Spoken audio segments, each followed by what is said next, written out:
Honestly, well, these LGBTs are not sorry for what they've done. They are sorry because nahuli sila at may video.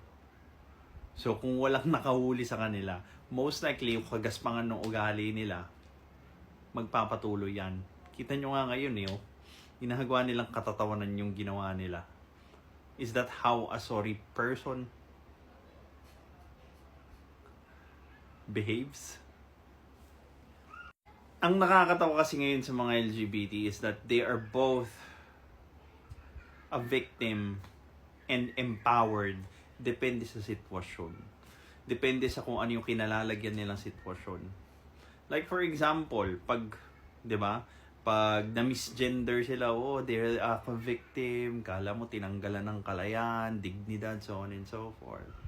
Pag kinanti naman sila, wow, I'm empowered. Parang manggulpi ng ibang tao. Diba?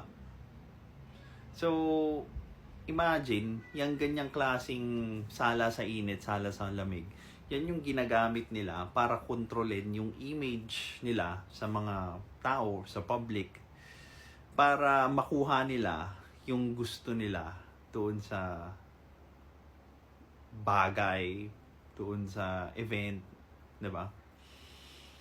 Ginagamit nila yung ganong klaseng tactics para magmukha silang may pinaglalaban, pero in short, they're just gaslighting people para mabigyan sila ng more power para makuha nila yung mga gusto nilang bagay kahit na yung gusto nila unfair na para sa ibang tao.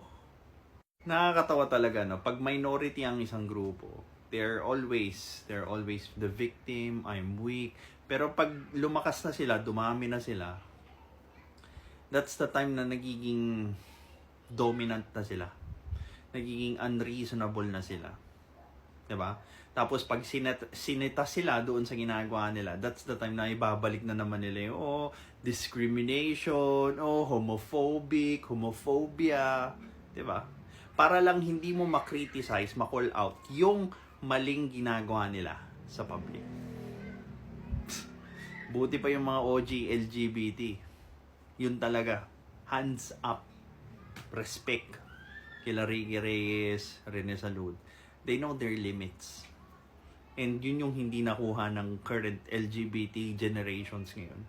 Kasi they are so entitled for the life that they never worked for. This is Pinoy Extreme. Have a good day.